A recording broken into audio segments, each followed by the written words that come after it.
Last Christmas, my M4 blew up. And as you can see, I'm driving it again because we put a used motor back in it. But the original plan was not to stay with this motor for long. We are actually going to build up my blown up motor to be one of the craziest motors the internet has ever seen. Which is why we're here in Sacramento, California at 4N Motorsports, because that is where my blown up motor is hiding. And well, 4N is going to transform it into a 2.6 liter single turboed S55 engine that is going to rev up to 9,000 RPM and is going to be one of the craziest motors you've ever heard and seen on one of these cars. What's up, everybody? Welcome back to the channel and welcome back to another video.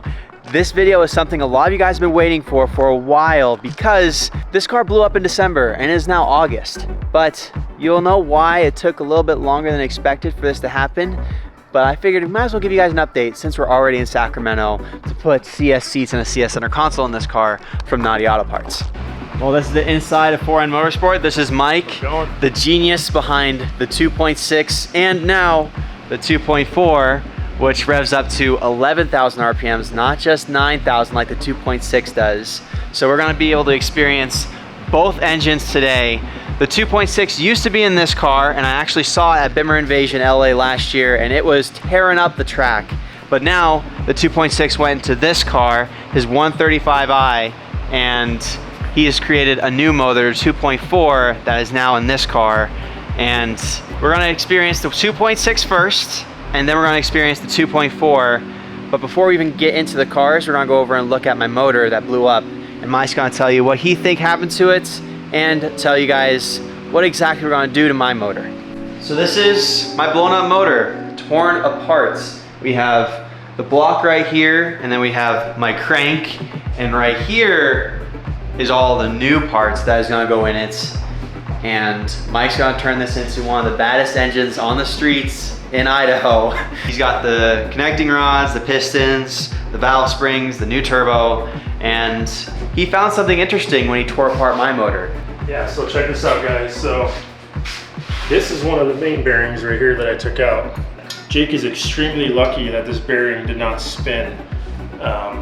Like if it would have spun, it would have damaged the block. So that's one thing that I noticed. And then the oil pump.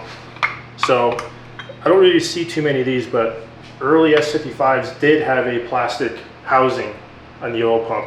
So this is an N55 E-Series, and this is his S55 pump, and then you can see this has the vacuum pump connection right here, no vacuum pump connection. So BMW took some of the N55 parts when they built the S55. Why they use the plastic in it is just beyond me, but all the newer pumps have a metal outer casing. And what happens is this casing will start to wear and this outer rotor will get some play. I don't think that's what's entirely caused it. I know you were telling me that your motor, you hit an oil cooler or it lost oil, so probably the oil pump, you know, the engine starving of oil is what kind of initially caused the damage, but this still doesn't help. And high mileage S55s, if you have the plastic outer casing, definitely replace it. Put a newer pump in if you have that. That's crazy. So did they change that in 2015s, or was it like 2016 up when they went to the metal outer, or do you not know? I think like late 2015. Like really? Late 2015, yeah. I mean, I've only seen a couple of these. Like every pump I take apart all has a metal one because I rebuild these pumps and stuff. So yeah, it's got to be the early model years because they also, some of the early ones came with like a magnesium oil pan.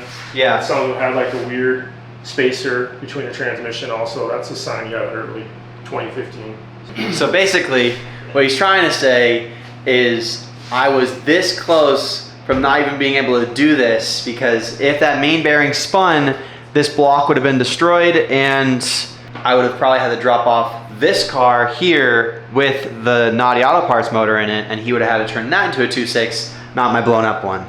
Yep, exactly. And here's the little nice view of the crank right here. So yeah, and it didn't stick, which is pretty amazing. But the rod drill obviously did, and it's pretty, especially if you look down here, it's pretty tore up. Yeah. So this crank is definitely trash.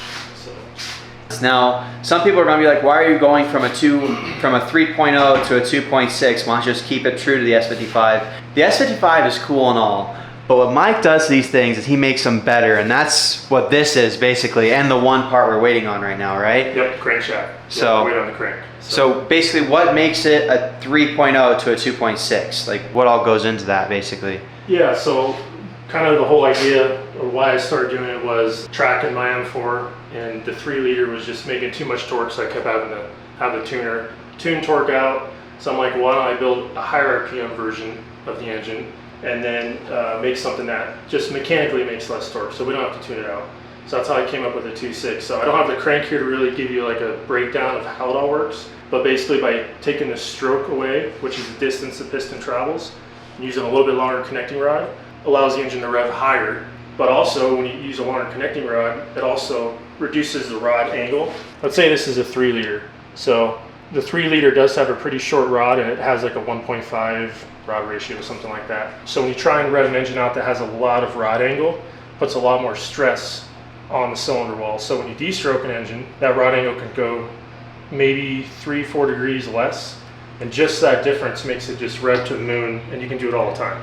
Like you can just wind it out, and, you know, it'll survive. And with the 2.6 on E85 with this turbo setup, Mike said it should make around 750 wheel horsepower, and then on pump gas it'll be around 500 to 550. So when we want to have a lot of fun, we'll put on E, but he said that it's completely safe to keep on pump. E blends whatever we want to do, since E is kind of limited where we're at. But whenever I get the chance, it will be on 750. But even on pump gas, the way it is right now, we struggle for traction. Now, before we keep going with today's video, I want to thank today's sponsor, Vantrue. By now, everybody has a dash cam, and if you don't have a dash cam, you're probably one of the few that doesn't have one in your car. But don't worry, because it's not too late, and I'm here to tell you about Vantrue's new dash cam, the Nexus 4 Pro S. Now, if you've been a part of the channel for a while, especially on Instagram and TikTok and YouTube Shorts, you will know that I post a lot of dash cam videos. The Nexus 4 Pro S was the perfect match for me because it's a 3-channel dash cam. So not only can we see in front of the car, we can also see inside the car and behind the car at all times. But that is one of many things this camera has to offer. You also get HDR footage across all 3 channels, which gives you clear footage every single time. And of course, even on the box it tells you, we have Sony Starvis 2, which brings you really clear footage at night especially. So clear, in fact, that you can see license plates in front of you. Now, the rear camera is an outside mounted camera, and as you can see, it is raining, and the camera works just fine. But just in case you don't believe that, let's go see if it still works. Look at that. We're still picking up that channel. And of course, this camera also comes with parking detection, which means if you are walking around the car, the camera will pick up your motion and instantly start recording, which is what it just did. And another great thing about the Vantrue dash cam is it comes with its own Wi-Fi, which means you don't have to carry around a laptop and pull out your SD card and put it into your camera to get footage. You can connect to it with your phone and instantly pull footage directly through the Wi-Fi network. So don't waste any time, capture those favorite moments with your family and friends, and also capture those important moments when you're driving your car with the Nexus 4 Pro S dash cam from Vantrue. Thank you so much, Vantrue, for sponsoring this video. Now let's get back into it. And then the best part about this whole thing is Mike has his own dyno.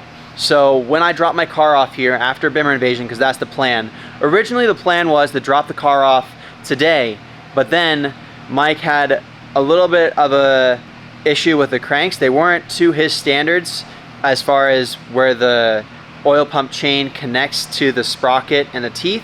So he had to send those back off to the machine place just to get everything perfect, which is why it's gonna take a little bit longer for the car to be dropped off and have the 2.6 in it. But the hope is that we'll drop the car off after Bimmer Invasion. Since we're gonna take 2 cars there anyway, we're gonna take the G82 and the F82, and then we'll bring the cars back up, drop the F82 off, then take the G82 all the way home. And then Mike will have the car here. He'll put the 2.6 liter in it, make sure everything's great. He'll break in the car, go through maybe 1 or 2 oil changes with it. I don't know how many oil changes you do to break in a car. And then it'll go on the dyno here. He'll get power numbers and everything, and then we'll fly out, pick up the car, have fun with Mike, and then take it home. So, and this is an idea of the graph. This is the 2.6 in the 135i. So it's going to be very, very similar. As you guys probably already know, N55 and S55 are very, very similar engines. So here's a graph You can see this little line right here is actually the dyno load control. So it's picking up torque so fast, the dyno is trying to account for it. So that's something in the software that I'm working on cleaning up. So it's nothing the engine is doing. But you can see the 2.6 is still making a ton of torque. So we're 654 foot-pounds of torque at 5,000 RPM. Yeah, 100 foot-pounds more torque.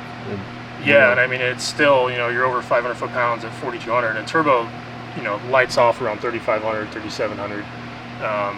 So it carries that 650 torque all the way to about 6,500, and then you're gonna start losing torque with RPM, and that's pretty much normal. At 8,300, we're still 714 wheel. Some of this taper is because I'm running a pneumatic boost actuator in the 135, and I was just telling this to Jake. I need to put a stiffer wastegate spring in, so I've got 28 psi right here. And then right when I start getting above 8,500, it tapers down to about 25, 26, and the duty cycle's at 100%. So just by putting a stiffer wastegate spring in, I can easily get to, you know, 750, 770 wheel and make it all the way to 9,000. But you guys will see when we go drive the car why I haven't pushed the power anymore, because it's probably gonna start breaking stuff. You know what I mean? So I'm like, I'm just leaving it where it's at. Everything's holding up really well, and the stock N55 transmission should have broken a while ago, but it hasn't. So I'm going to keep it right at these numbers and just have fun with it. So with that being said, I think we go ahead and hop in the 2.6 first, experience what my car is going to be like.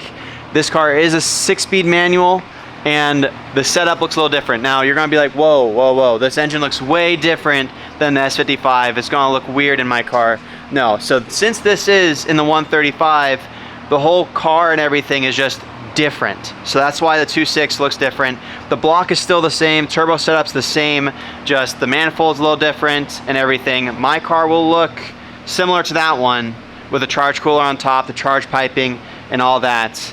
It's just the way everything's plumbed is a little different.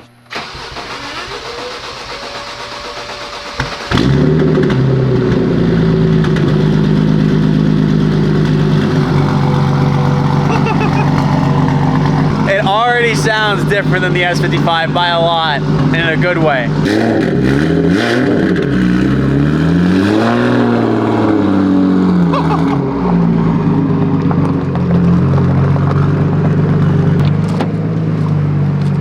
All right. Warm up a little more. All right, so let's do it to the Tesla. Watch when I go to downshift. What? Yeah, that's my favorite thing to do in this car when there's somebody coming the other way. And you're only at 3K. Oh, perfect. We got a truck right here. Yep. This motor is gonna be in my car. Yeah. I'm used to like cars with like exhaust systems. This is a whole different motor. I don't know why I was expecting it to sound similar to the S55 down low. It's like this, just a different car. It's a different car, yeah.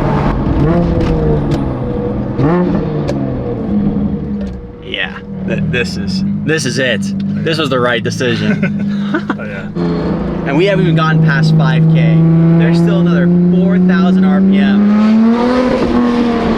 Yep. Oh, there was a flame. That was a flame. That was 6. Yeah. 3,000 more RPM. That's nuts.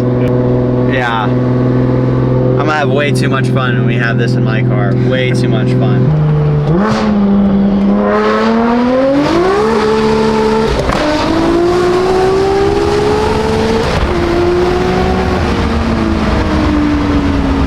Okay, I'm sold. I'm sold. I was sold before, I'm even more sold now. Yeah. Wow.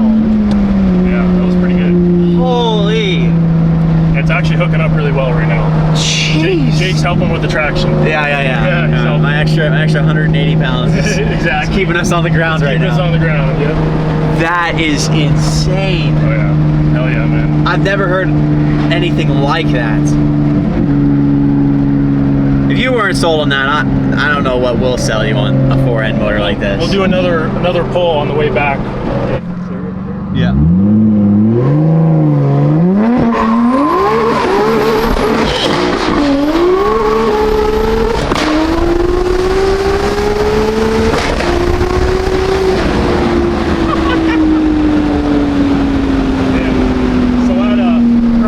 looking a little bit, but it was pretty good.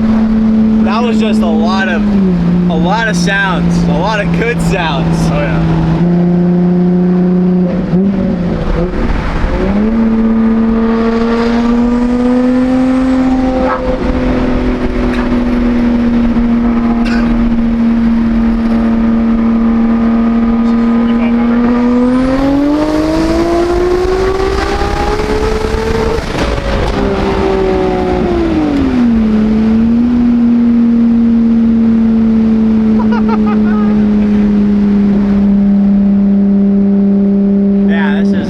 This is it.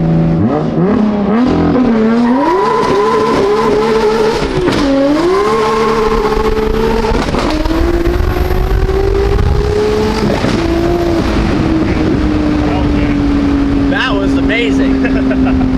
That was more than good. That was... Second gear finally grabbed that time. Wow. Second gear grab. They need to hurry up with those custom cranks. Oh, yeah.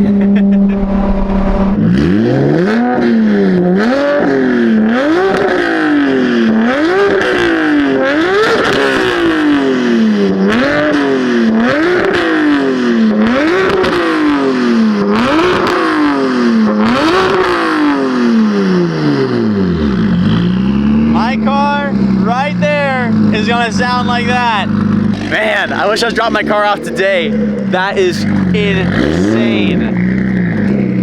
My car won't sound exactly like that. It might sound a little bit quieter just because we're not going full single. We're gonna go with the Grail dual exhaust tips out the back, but it's still going to sound that same way, just maybe tiny bit less volume, just a little bit. But I really like the dual look on this car, so we're gonna keep that. So now it's time to experience the new development car, the 2.4, and this car sounds similar to that car, he said, but at the same time, it is a whole lot louder. And of course, it has the capabilities right up to 11,000 RPM, but it's limited to 9 right now. But this is full-blown track race car. And the fun fact about this car is it's actually mineral gray underneath the wrap. If you guys have been around at the channel for a while, I used to have a mineral gray M4. And he also had the speed cloth seats just like me.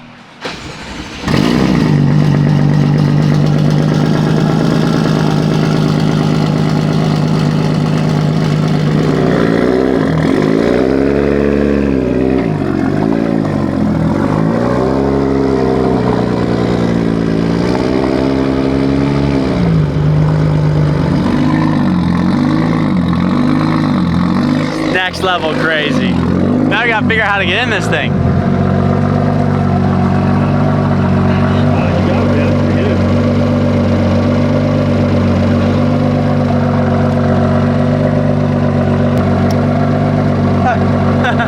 This is more race car than the M2 we were in Germany. So this has a sequential. Yep. If you couldn't already tell. Holy. Apparently a transmission like this is around $20,000. Yep. That's wild.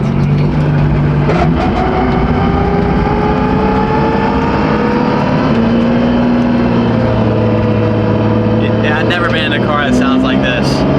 This is nuts.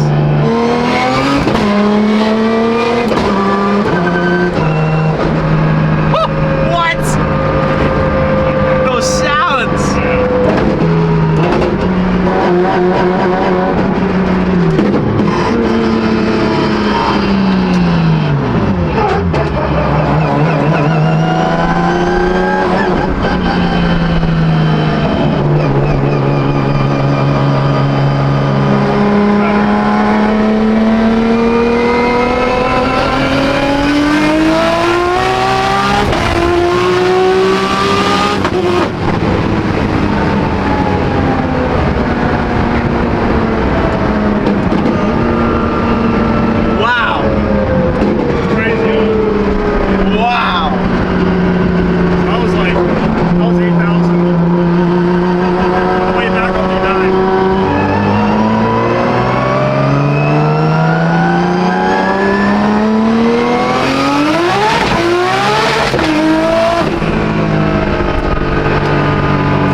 But Mike, thank you. It's getting the heart pumping now. I'm getting excited. Oh, yeah. Hopefully within about a month after Bimmer Invasion. Bimmer Invasion I think is the 6th, right? Yep. 6th. So 6th, 7th. Car might be dropped off here either the 7th or the 8th as long as the crank comes in. So do you want to explain exactly what happened with the other crank? Yeah, so this is the well-known crank hub, right? This is the crank hub. And this is actually your crankshaft. So on the cranks that I designed, the hub is actually one piece, so there's no more bolt. Everything's machined in one piece. So when they machine the sprockets, the profile, the sprocket, the actual center point of the sprocket was machined properly, but when they machined the upper profile, it didn't have like a good, like that sharp, yeah, it didn't have the correct taper, so the chain would still go around it. But after like evaluating and looking at like, you know, the normal crank hub and what a normal timing chain sprocket looks like, I'm just like, you know, send it back to them, and all they're doing is they're just touching up the profile on the sprocket itself, and that's it. Because, not saying it would happen, but if he ran with those ones, potentially the chain could skip, right? Or something like that. It could, but it's not even worth the risk. Yeah. Yeah. When you build racing engines or any type of engine, you don't want any risk at all with components, and you know, especially some that spin at 9,000 RPM. It's, right. Yeah, you can't. And I guess the last question that I think people are curious about too is the reliability of this motor compared to just the S55. Same, pretty much? Same. Exact same. Yep. Yeah. It depends on if you're, you know, just driving around on the street making videos, or if you're going to the track and racing it. If you're doing time attack, definitely change your oil and filters like more frequently, because it's spinning at higher RPM. So you're gonna get a little bit more wear on stuff. And especially E85 too. Like if you run ethanol, especially, you have to change your oil. Like typically, I try to change just my oil around 3,000 miles. But if I'm on ethanol, probably be around 2. Probably around 2. Yeah. And it just, it just depends on how like your frequency of driving. Like if you're driving it and the engine's getting up to temperature, you can extend it a little longer. But if you're doing a lot of drives where engine's not up to temp and it's getting cold, like I was telling you earlier, it accumulates water vapor. And that's when you're gonna want to change it a little more frequently. So, but yeah, the 2.6 reliability-wise, it's no different. Maintenance-wise, it's the same. Yeah, only for the guys that are tracking, gotta change those oil filters and the oil more frequently. So basically, change the oil, keep an eye on the temps, and drive the car correctly. And if you run ethanol, change your oil early. Now to get out Mike's driveway, my car is a little bit lower than the race car, so we have to back up this hill like that, and that should be enough to not destroy the front lip. Oh yeah, I'm a pro. Those Idaho roads have trained me well.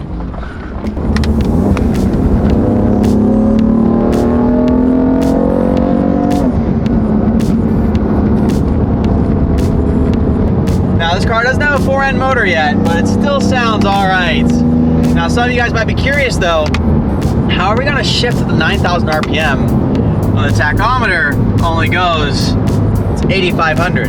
Well, basically, how it's gonna work is we're gonna be able to shift all the way down to the very end in the red over there, where right now we can't. We have to shift to 7,200. So basically, 9K is the max, but 8,500 is like the sweet spot to shift on this car when the motor's done. So basically, we don't have anything to tell us we're at 9K. We just kind of got to guess. And honestly, it's not going to be that hard when you learn the car a little bit.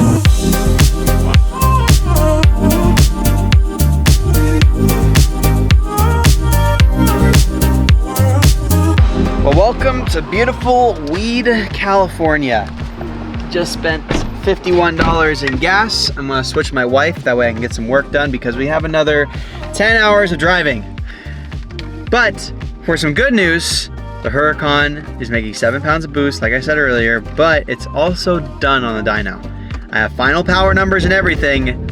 I won't tell you exactly what it made, so you're gonna have to find out in the next video, but in the next video, we're for sure gonna take delivery of my twin-turboed Lamborghini. So much is happening, and there are a ton of videos getting posted, and I'm sorry if they're being posted too much, but it will make 0 sense if I post any of these videos after Monterey Car Week, because the 2 cars that are getting the biggest updates are gonna be at Monterey if everything goes according to plan. Well, we made it back home last night around 2 a.m., so I didn't really want to pick up the camera. I just wanted to go straight to bed. But the M4 made it safe and sound. crazy to think that it's going to sound exactly like that 135, maybe a little bit different, like I said, because we're gonna have the dual exhaust tips out the back. But yeah, very fun trip. Now, as you see right there, there is a wheel for the G82. Some stuff is going down. I can't show you what the car looks like right now because I was going to post a video before this one of the G82, but things have changed, and this is actually gonna go up before the second video on the G82, but that's a little sneak peek. That one wheel right there. As far as the Corvette's concerned, still gotta get an alignment on this thing. Haven't had enough time to do that. Huracan's not here. That's another thing that's gonna be happening this week. It's done, but I haven't gone to pick it up yet. There's a lot of things we need to do before Monterey, and the Huracan, the G82 are priority, but G82 more than the Huracan since the Huracan is basically done. Well, I hope you enjoy this video. Kind of a little shorter video. Mainly just wanted to show you what 4N's all about. Show you that it's still going to happen. The 4N motor was not forgotten. It just takes a little bit longer. Like what Mike said, he wanted everything to be perfect because obviously you're building a motor and the last thing you want is to have reliability issues. And he saw that as one of those points that needs to be fixed. So the cranks got sent back out, but they should be back soon. So that is going to be insane. And in the meantime, we still might put those upgraded turbos on if we have time in between Monterey and Bimmer Invasion LA, because that's about a 3.5 week gap where if we don't have anything else to do, we might as well make this a little bit faster with the current motor.